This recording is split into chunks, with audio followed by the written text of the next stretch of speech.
এটা কি বলেন তো? এটা হচ্ছে গরুর মাংসের ভর্তা। গরুর মাংসটা আমরা সব রকম ভাবে রান্না করে খেতে ভালোবাসি। তো এই প্রসেসে গরুর মাংসের ভর্তাটা বানিয়ে অবশ্যই খেয়ে দেখবেন, অনেক মজা হয়। গরুর মাংসের এই মজাদার লোভনীয় ভর্তাটা আমি কিভাবে বানাইছি প্রসেসটা চলেন দেখে আসি। আসসালামু আলাইকুম, welcome to my channel Muskan kitchen and garden valley. প্রথমে আমি একটা প্রেসার কুকারে 3 পা পরিমাণে গরুর মাংস নিয়ে নিয়েছি। দিয়ে দিলাম মিক্স গরম মশলার গুঁড়া, দিয়ে দিলাম আদা রসুন বাটা, দিয়ে দিলাম হলুদের গুঁড়া, ধনিয়া গুঁড়া, মরিচের গুঁড়া, সবকিছু অল্প অল্প পরিমাণে দিয়ে দিবেন। দিয়ে দিলাম স্বাদ অনুযায়ী লবণ, দিয়ে দিলাম 1.5 কাপ পরিমাণে পানি। এখন আমি মিশিয়ে নিব। মিশিয়ে ঢাকনা দিয়ে ঢেকে আমি চুলাতে বসিয়ে দিব। আমি প্রেসার কুকারটা চুলাতে বসিয়ে 20টা সিটি দিয়ে নিব। এ পর্যায়ে আমি মাংসটা পুরোপুরি শুকায়া মাংসটা ছাড়িয়ে নিয়েছি। একটা প্যানে প্রথমে একটু সয়াবিন তেল আর একটু সরিষার তেল দিয়ে দিব।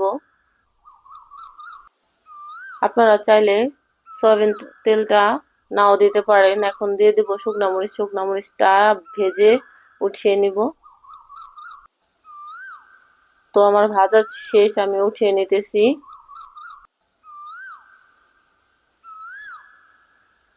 এখন এর মধ্যে দিয়ে দিব পেঁয়াজ কুচি, দিয়ে দিব রসুন কুচি। এগুলাকে আমি বাদামি করে ভেজে উঠিয়ে নিব।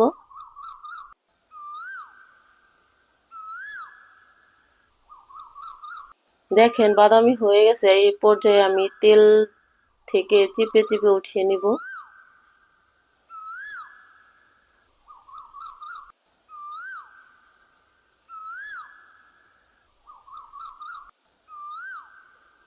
সবগুলো আমার ওঠানো হয়ে গেছে। আর একটু তেল দিয়ে আমি এখন মাংসগুলা হালকা একটু ভেজে নিব।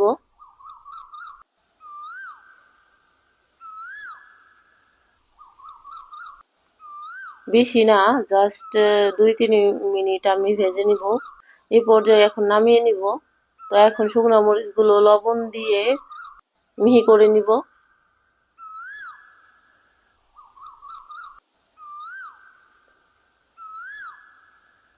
তো শুকনো মরিচগুলো আমার মিহি করা হয়ে গেছে।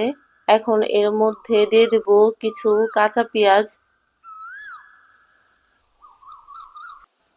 এখন এগুলাকেও মাখিয়ে নিব।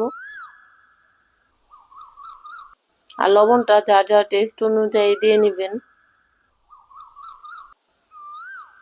এখন এর মধ্যে দিয়ে দিব বাদামি করে রাখা রসুন আর পেঁয়াজের পেস্তা। এখন এগুলাকে ছাড়িয়ে ছাড়িয়ে মাখিয়ে নিব। এই ভর্তাটা অবশ্যই বাসায় ট্রাই করে দেখবেন, অনেকই মজা হয়। যে ভাত নাও খেতে পারে সেও খেতে পারবে। এখন এই পর্যায়ে দিয়ে দেব আমি মাংসগুলো। তো মাংসগুলো দিয়ে ভালোভাবে আবার মাখিয়ে নিব।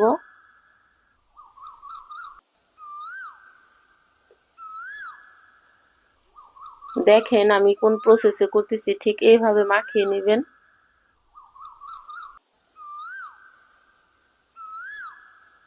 তো ভর্তাটা আমার মাখানো হয়ে গেছে, দেখতে পাচ্ছেন। এই পর্যায়ে আমি এখন একটু সরিষার তেল দিয়ে দিব। তো সরিষার তেল দিয়ে আবার একটু মাখিয়ে নিয়েছি। এখন আমি ভর্তাটাকে ডেকোরেশন করে নিব একটা কাঁচামরিচের সাহায্যে।